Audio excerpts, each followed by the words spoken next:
Hello everyone, how's it going? Now in this video I am talking about secondary emotional disturbance and how humans get into that vicious cycle when they start feeling depressed about being anxious, or angry about being depressed, or guilty about being anxious, and so on, and that loop that we find ourselves in. Now, in The Myth of Self-Esteem, page 288, the third book on our reading list, this is covered excellently well. And you can see how what the person tends to do, let's say you're feeling anxious around a particular thing. So let's say your job situation, and you're feeling anxious around your job, and then you'll say, oh, I must not be feeling anxious, or it's terrible that I'm feeling anxious, or I'm a worthless person for feeling anxious. Okay, so that is the vicious cycle that we're getting. Now, what tends to happen is that when somebody wants relief from anxiety, they change that into a demand, right? So they go, right, because I want this anxiety gone, therefore I need it gone. Now that kind of thinking actually makes it worse, and it escalates it and increases the symptoms. Now, in page 288 in The Myth of Self-Esteem, Albert Ellis breaks this down in 8 sections. And I want to read this out to you because it's so important. And this is what kept me stuck for many, many years, especially with fear of fear and that secondary emotional disturbance vicious cycle that I found myself in. And I find many others find themselves in coaching calls. So, anxiety, and particularly panic, is uncomfortable. Guilt, shame, depression, low mood, or any symptom, any sensation that you experience is very uncomfortable, as we all know.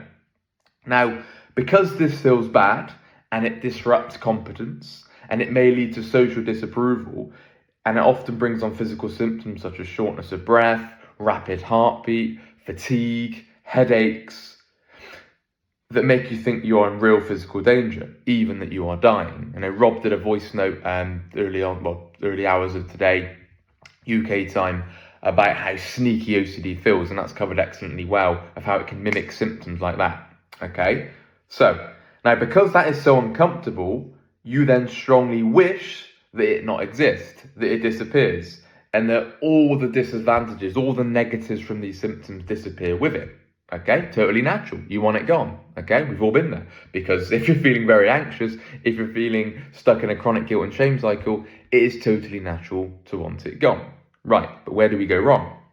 So, because you strongly desire for it to go, you then insist and then you demand that I must not be anxious. I must not be feeling this way. I must not be experiencing chronic guilt and shame. I must not be panicked. I must not panic, and so on. Okay? So there is the demand there. You insist that you mustn't feel this way. That's troublesome. So then, logically, you make yourself anxious about your anxiety, panicked about your panic, angry about your depression. Okay, when I felt very depressed, I then became angry for feeling this way. Because I think, for fuck's sake, why can't I just feel at ease? Why can't I just feel normal? Why can't I just feel like everybody else, with all my friends, having a laugh, joking around? Why have I got to feel so shit? So I then became angry. I became irritable about how I felt. That vicious cycle.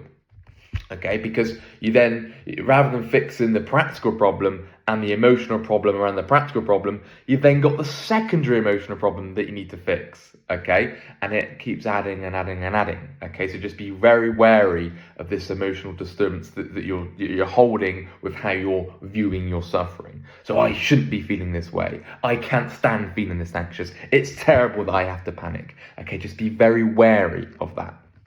So, consequently, you then increase your uncomfortable symptoms, especially your physical symptoms of suffocating, heart pounding, headaches, and so on, right? And that's because you're making yourself anxious about your anxiety, panicked about your panic, guilty about your guilt, depressed about your depression, so you then actually increase your uncomfortable sensations.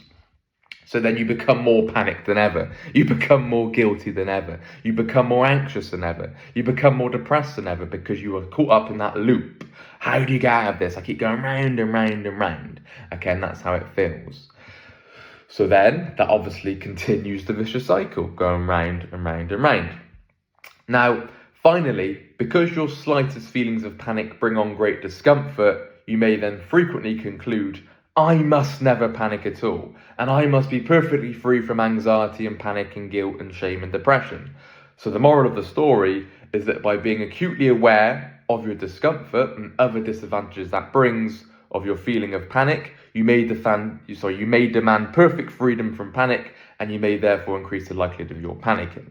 Okay, so when you demand that the panic goes, you actually make it worse. It's the fear of fear. If you're demanding that OCD must not come back, then it's more likely to come back. If you're demanding that you must not feel this certain or specific way, whilst maybe on holiday or going into work or whatever you're trying to do, if you're demanding and insisting that you can't feel a specific way, that is waving a red rag to a bull, and that feeling is going to come in and probably hit you 10 times harder.